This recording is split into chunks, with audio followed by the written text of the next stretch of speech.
now more than ever, the competition for talent is just so high. The nature of what agencies are will change. I think what a lot of the best agencies are moving towards now is actually how do they have a constant nurtured set of people that when a role comes up, they know that they can lean on someone in their network to kind of apply for it. Agencies will win will be the same concept but talent. So can you create a talent moat of people that are very loyal to your brand, who you know very well? Welcome to the Product Lens with me, your host Ethan.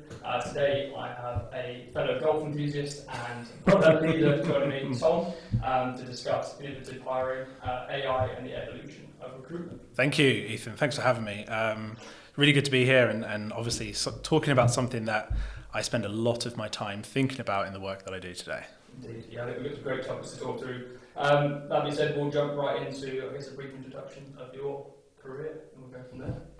Yeah, so I'm currently at Beamery, product director here, and just to give you a little overview of what Beamery is about. So we're a AI-first SaaS platform that helps large-scale organizations, so essentially Fortune 500s, hire and retain talent. So essentially we're building and have built a set of tools that increase the speed of hiring, help match candidates more effectively, and of course, with less bias. Yeah. And our AI models and the stuff we've been building is really kind of helped those customers hire a lot of candidates over the last year. We hire through our platform around 1 million candidates to the Fortune 500 per year. So we are very much on the forefront of helping organizations make better decisions with AI. And it's been a really exciting journey. I've been there for 2.5 years. Now, and so I look after the AI teams, our reporting teams, and some of our kind of persona-based teams. We build products around personas. Prior to that, I was at Tesco for 3 years. Yeah. So I worked at Tesco during a pandemic, which was very fun. Everyone buys toilet paper and things go pretty mad. And then, previous organizations like Booking.com and OpenTable and stuff like that. Well, we will jump right into, I suppose, the first question, one that I think we've probably talked about in the past, but was top of mind, is how have you seen AI shape the world of recruitment over the last few years, and what do you expect the next 5 or so years to look like? Yeah, I've been thinking a lot about this since you posed this to me earlier on this week. Kind of to answer it in 2 parts, to first talk around how it's changed recruitment. I think the first thing that we are very proud of that we've done here at Beamery is help organizations effectively remove bias from hiring processes. And I think that's one thing that's been really key to any product success in this space over the last few years. And the reason being is some of our customers we work with, it's not unheard that they will get 20,000 people apply for a role. And so generally what tends to happen is the recruiters will use prior history to define how to filter candidates. So they'll do things like, well, we hired someone from Google before or from this university or like that. And that is just human. That's human nature. You've got to do it. You've got too much data. You need to filter it down. And so actually what we start to do now is actually, and most other products in this space have started to actually use AI matching to go through large amount of data, understand everything about the candidate and the job to essentially make fairer matching and essentially lead to kind of less biased hires. So I think that's how I've seen the change over the last few years. I also think there's a big shift towards skill-based recruitment. You have probably heard of this and felt this. And so organizations now are starting to think about not just people as having job titles, but having skills. And so when you're thinking about redeploying talent internally, and you're thinking about how do I move this product designer to a product management role, you're actually looking at the person's skills rather than their job title. Yeah, so it comes into sort of domain specifics. Exactly. And I think then you start thinking about transferable skills and about how people can move and all that kind of stuff. And that's only really been possible because of AI. Because if you think about a 200,000 person organization, you think about all the employees and all their skills, that's a lot of data to be able to house and kind of navigate. And so really AI has enabled that to happen. I suppose question back to you. How have you seen it change recruitment over the last few years? Yeah, I suppose from sort of a platform perspective, I've not seen like a massive reduction in sort of people wanting to use agencies and stuff like this. I think it comes down to sort of the subjective nature of hiring. Take a product design position, for example, right? Yes, outwardly, you can comb through a CV and there's experience on there that might stick out to an AI model and stuff like that. But when it comes down to sort of finding details of like portfolio, for example, design portfolio, how design heavy is it? How visual is it? Where are the research elements, stuff like this? And it's interesting, I guess, throwing back to you again, it'd be really interesting to see how, or whether AI will ever be able to do that side of things, because it is subjective at the end of the day, and there is a human element, and that will, I think, probably always, I think we agree on this, always be important to hiring. So, for me, AI it's definitely improved my job in some ways. I think I've been able to use it from ChatGPT pretty much for almost everything, to be honest. It's brilliant. There's lots of little shortcuts, as we both know. But it's not made a massive impact on recruitment thus far. Yeah. And I think to answer, I think there's really good points, and we'll get onto this, I think, later on, but I do think there's a world where humans and AI live together in recruitment, right? It has to be the case. How it's going to change, your second part of the question, how it's going to change recruitment in the next 5 years, I think the first thing I would say is follow OpenAI and Sam Altman very, very closely. And, Sam Altman doesn't really predict what's going to happen in the next 5 years. So I am probably also not going to predict what's going to happen in the next 5 years. Exactly. I think really what I expect is that things to be able to be more personalized is really going to be the next venture of where AI and GPT-based models can help.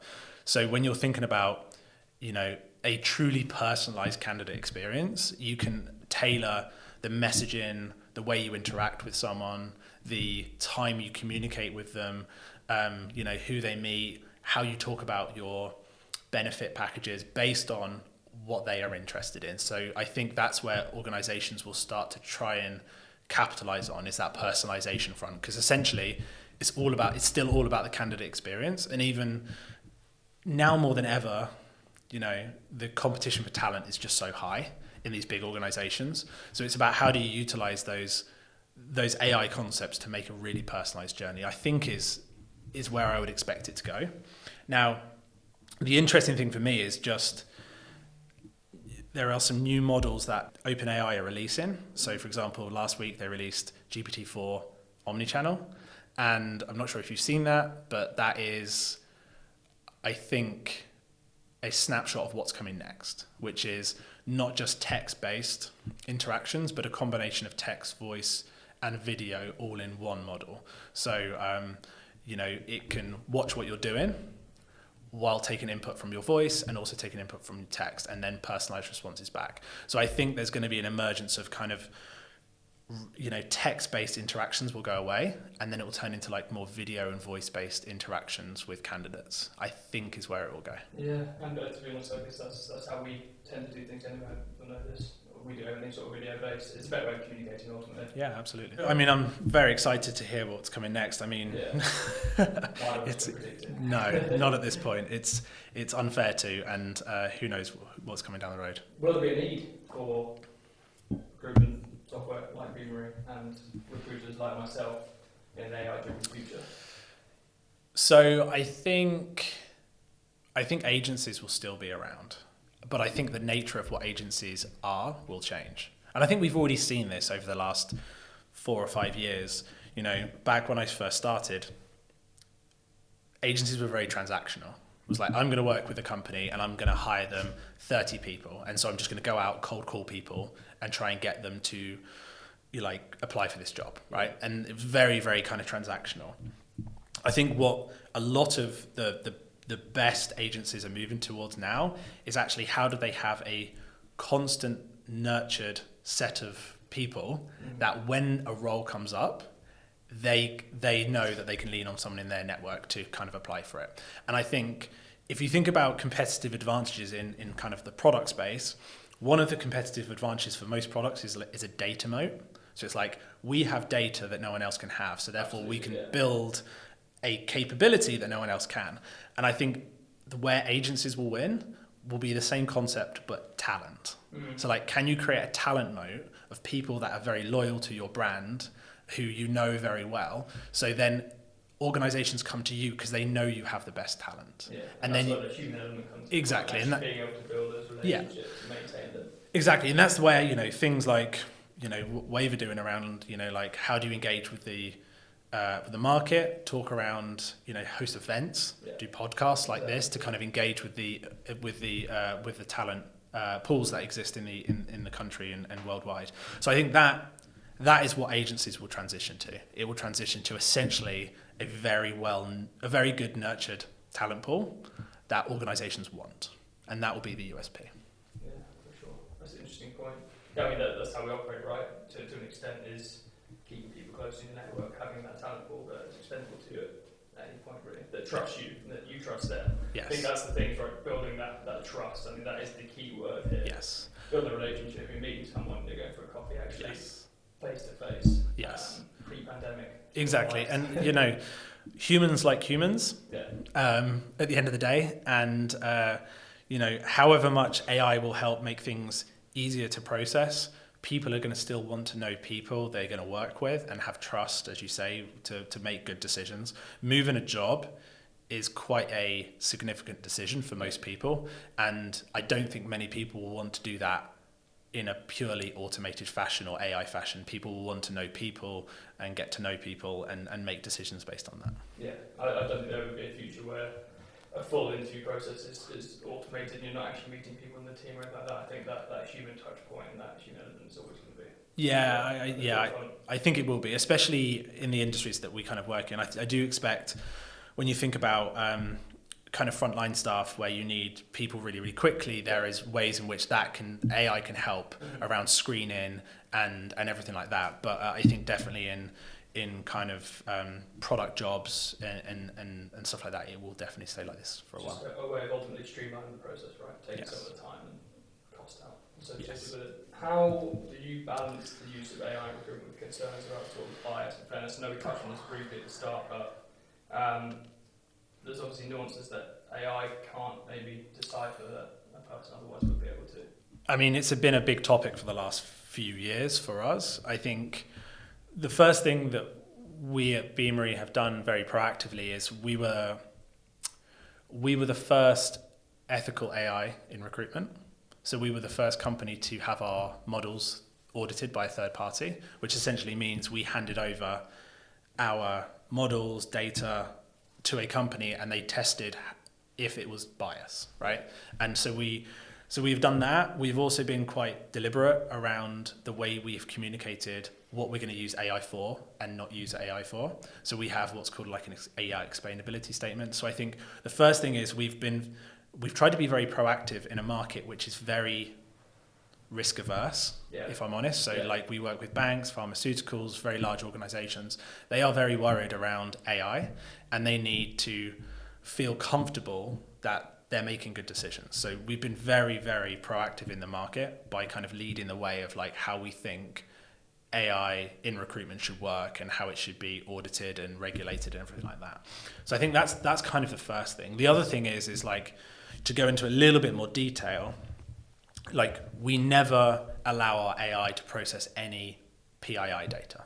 So when we're ever matching, a candidate against a vacancy, we're only using, the candidate's skills, their experience, their background, the organizations they've worked in. We're never using their location, education, name or anything like that. And so there are principles like that we've taken, which means that we are significantly minimizing the bias that comes into it.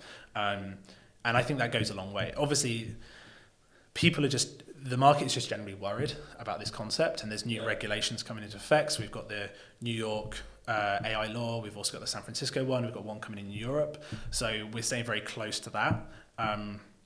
But it is tricky, and organizations are taking their time to make good decisions here. Why do you think it is some of those large companies you mentioned before are wary? I mean, what about it is worrying them?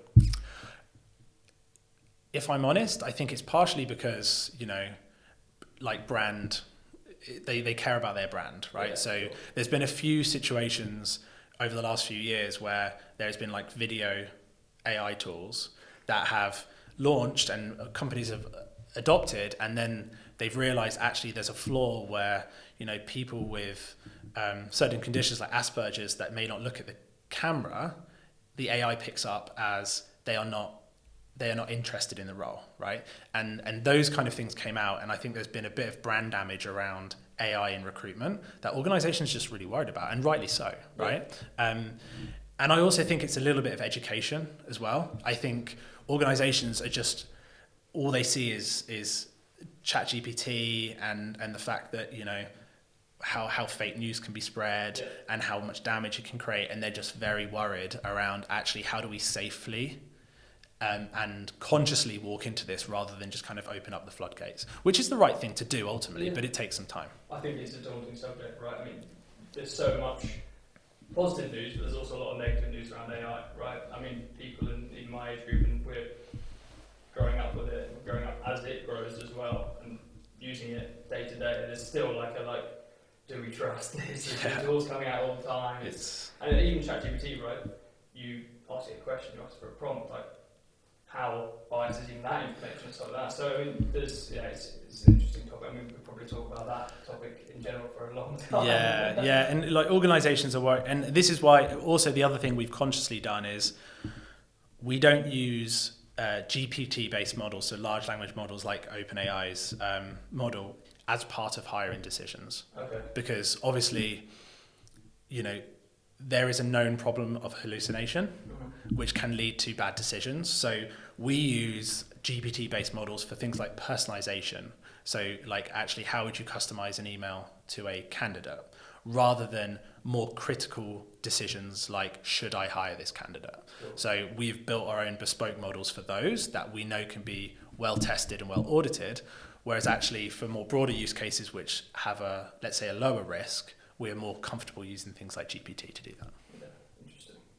And what are the main sort of challenges companies are facing when integrating AI into their recruitment processes, and how can they overcome these challenges? Yeah, so I think the first obvious one, and this isn't just facing the recruitment industry, this is facing every industry, is buy-in from their users. Yeah. And I kind of go back to my time at Tesco, you know, about 4 or 5 years ago, and we had the same problem where as you introduce any AI, there is a natural reaction that is AI replacing me. And that creates a weird behavior with users where they will either they will over-index towards negatively reacting to the AI.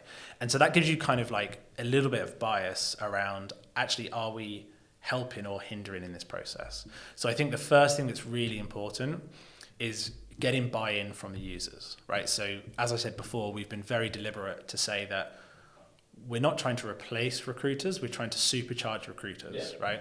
There's a lot of data that goes into making a hiring decision. So what skills the candidate has, what the market conditions are, you know, is this candidate unique? How many other candidates could potentially fill this gap? And all of that ends up being something that unconsciously sits in a recruiter's head, but they don't have all the data, right? And there's just so much to kind of compute. So the way we think about it is actually, imagine like Beamery as your co-pilot, where it can sit alongside you and kind of help you make those decisions more effectively. And so I think the first thing for anyone in any industry that is looking to adopt AI to improve the user's workflows is you've got to find a way in which it helps the user, because that's ultimately how you're going to get buy-in, right? Without it, it's going to kind of not work very well. So I think that's the first thing.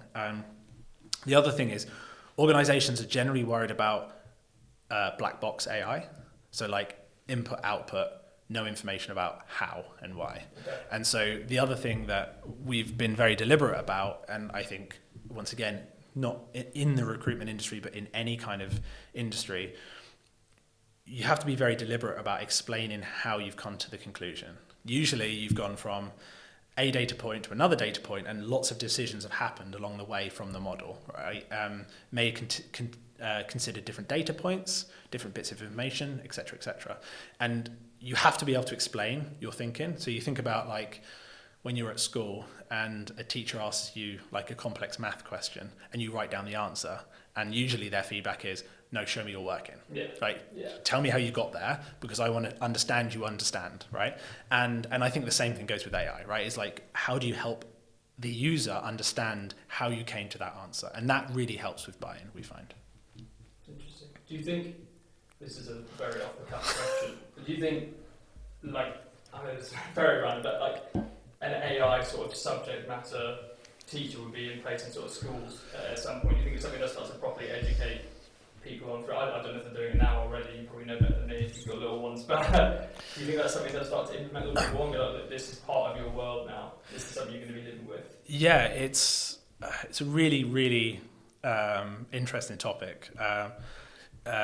Interestingly, my mum, my family work in the school industry, so I have some like unique insight into this. And I actually think it's very similar to what's happening with organizations. So you go back 2 years ago, and organizations were like, we're not going near AI, it's too scary, we're too risk averse, like we need to take our time and think about it. What's happening now is now we've gone past like the first mover, where people in the industry have started to adopt AI, right, across the board. And now all the competitors in that space have realized if they don't adopt AI, they are going to be behind, right? For sure. And now there's this kind of like reaction for actually, no, we need to get on board. And the reason I say that is I think the same goes for children and teaching, right? You look at, there's a video around the new GPT-4 omnichannel product, and it's helping a child understand trigonometry. And so it has a piece of paper in front of the camera, and it also has a video on the child, and he's drawing a triangle and kind of talking about the angles, and in real time the GPT model is giving feedback around, no, that's not the hypotenuse, it's this, etc., Wow. etc. And so that's all happening in real time. And what's happening there is the model is adjusting, it's not giving the answer, it's kind of adjusting its language based on what the input from the child is. And I think if you think about part of the challenge for schools right now is that because of the funding, you end up with like a 1 to 30 child to teacher relationship, right? And so then what tends to happen is you tend to have, everyone doesn't learn at the same rate. So that everyone is maybe ahead, somewhat behind.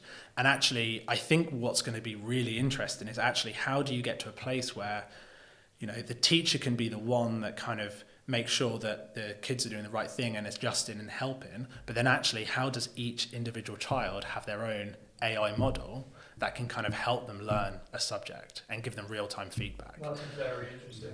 And I think if you think about, and so I think, back to my point around the relationship, like the similarity with the companies is, I think it will be a few years and then there'll be a handful of schools that start to adopt this type of learning, and there'll be some disruption in the school industry around new products. And then I think you'll see this this huge shift towards kind of AI-based learning. Now, one of the biggest challenges with that is, children are probably the ones you have to be the most risk averse for, right? Because if things go wrong or, like hallucinations or anything like that, it can make a significant impact. So I think there's a long way to go around regulation and making sure that we have the right checks and balances in place before that comes to life. But I do believe that is where education needs to go to really help children. As well as, I think your point was actually how do we help children to live with this technology, right? I think there's a bit of that as well, but I think there's a bit of adaptive learning that has to come into place. And I think anyone with a product idea out there today, build this, it will be disruptive for sure. I personally, that resonates with me so much. I was one of the kids that definitely was sort of at the back of the class in the sense that a lot of people were learning faster than me, understood things, or I guess soaked up the information a little bit faster than I did quite often. It would have been lovely to have had my own personalised sort of, development plan in a sense, right? Yes. I would have found that a lot more motivating. Yeah, rather than seeing people excel 10 times the rate and being like, oh my god, I'm being left behind, what am I going to do? How do I catch up? Sort of stuff. No, it's true. And look, so I kind of subscribe to the I kind of have a premium GPT subscription, and they've obviously now you've got the 4.0, so with the omnichannel and voice, and I'm in the middle of learning Spanish. Not so good, but maybe about 2 months in. I've just started French, literally this morning. Duolingo this morning. And I'm actually using the GPT models to help with my pronunciation. Wow. So I'm actually saying, like, pretend you're a Spanish teacher, and I know these type of words, or I know, I've got about 200 words in my vocabulary now for Spanish, and actually, like, help me get better. And actually, like, I use Duolingo, but I'm actually quite surprised how good the model is at coaching me and kind of helping me. And so I think that's given me so many ideas around kind of like, actually there's a lot of disruption to be had in the education space for this. Begs the question, like, how many apps like Duolingo are going to be, well, either have to play catch up in some substantial way, or are they going to be, taken over by ChatGPT at some level at least? Yeah, I mean, it really depends how much these products that are incumbents adopt this new technology and then push it forward. I think if they do, and they do it well, and they're price competitive to the latest models that that OpenAI are releasing, then they should survive, and they probably will survive. And I imagine Duolingo to kind of be up there. Well, I mean, when I was using it this morning, I was literally, after every single 10 questions I was completing, there would be an advert for Duolingo Pro, which is an AI, I guess, model of some sort. That was, I can't remember what the parameters were, but there's a lot better. And within 5 times of completing it and getting to that ad, I was like, oh, I'm just going to purchase it. Let's try it. It's funny how they rope you in so quick. Like yeah, no, they do. Cool, man. And I guess a question I've spoken to a lot of people about, a massive topic, is what skills do you need to be a PM in the world of AI? How do we make ourselves more efficient using AI? I guess using sort of ChatGPT to leverage faster decision making, trade-offs, etc. I think it's a really interesting question, and there's a few. I saw a post on LinkedIn a few days ago, and I agree with this. And I kind of now starting to call myself this now. I kind of class myself as a prompt product manager because I end up using GPT for almost anything. I think the thing I find it the most useful for is like acting as a sounding board for anything, and so I think like the first thing to make sure as a PM you have the skill of is understanding how to utilize the technology, right? But then also how to utilize the technology safely, right? So for example, don't be putting PII sensitive data into ChatGPT. It feeds the model training. You need to think carefully about that, especially if you're in an organization. But what GPT is really good at is taking large amounts of data and consolidating.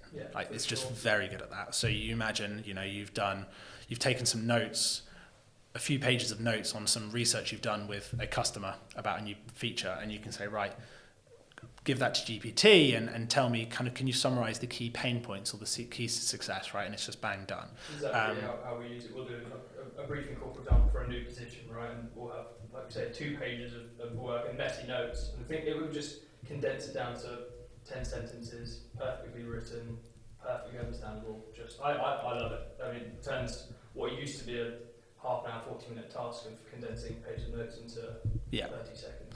So I think definitely the consolidation of data and even actual, like, not just text, but actually data it's really good at. So if you kind of give it raw data and say, show me some trends or anything like that, you can do it really, really quickly. So if you're in a situation where, you don't have a data analytics tool, maybe you're just starting out in a startup, but you've got some raw data, it's really good at kind of analyzing that, which is good. And, I think the other thing is, because I run the AI teams at Beamery, some of my PMs have started to build their own agents on GPT, which is really, really interesting. So like the concept of an agent is a prompt that will essentially do a lot of work for you. So essentially if you ask it, I need to do some market research, it will go and find all the various bits of market research off the web and bring it to you. Ask for your feedback, you'll give it some feedback and it'll go away and refine and come back. And you kind of give it this long prompt of like, I need to build like a business case and hear all the parts of it? Can you go out and get each individual part, bring it back and ask me questions, and then I'll give you some more data to kind of like corroborate it and then kind of put it together. So like that's not the use case that my team are using it for. We're using it for some other things, but that is the type of stuff that is really, really interesting. GPT agents are very, very cool. Yeah, that's again really resonating. It's so funny. As a child, I used to daydream all the time about how cool it would be to be able to split myself in two and send one half to school and the other one go play with my mates all day. Or now it's go play golf all day. Yeah. And the other one at work, or two at work, different jobs, make as much money as possible. Yeah. And come back at the end of the day and sort of rejoin minds. That's the sort of vibe that's giving me. Yeah, no, absolutely. And, you know, I do believe, you know, it's at some point in the future, all of our jobs will be around how well we understand AI and how much we can utilize it to help us make better decisions, right? And it's all around speed of decisions, right? I think when GPT 3 and 4 launched, I remember thinking to myself and speaking to people at work, and there's kind of two routes that organizations make when there's like a massive disruption of technology and they have a lot of efficiencies. The first is you can think we can get rid of half our workforce and keep our output the same. The other train of thought is we can double our output, right? And I think very much the thinking for all product people should be, how do you double your output, right? How do you take all of those very time-consuming tasks of like consolidating data, formatting, like think about how long we spend formatting documents and making it all kind of pretty, like, you know, just taking rough notes and turning it into something that's legible is ways you can make serious efficiencies in anything you do. In other words, everyone needs to start educating themselves on AI in general and be ready for the future. Yes. Who knows what's coming next? Will be fun. Awesome, cool. Well, those are all the major questions I wanted to tackle. Anything to ask back, or?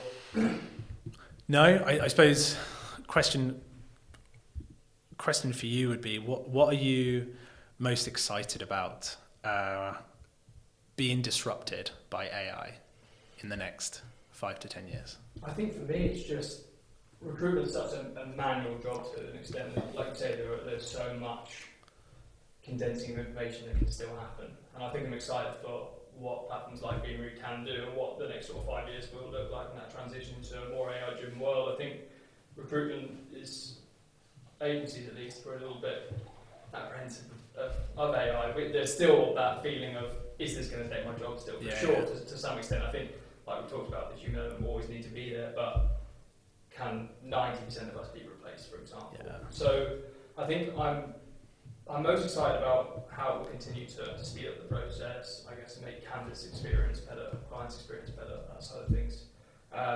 But it's hard to say, to be completely honest, because I have no idea what it's going to look like. I literally cannot guess. So I'm excited for whatever the future holds. I guess we'll have to wait and see. Yeah, absolutely. Awesome. Thank you for joining today. Thank you. A pleasure to speak. Yeah. And hopefully we were able to add some insights into anyone who's listening. Yeah, thank you. Look forward to the next episode. Awesome. Cheers. Thank you, Ethan.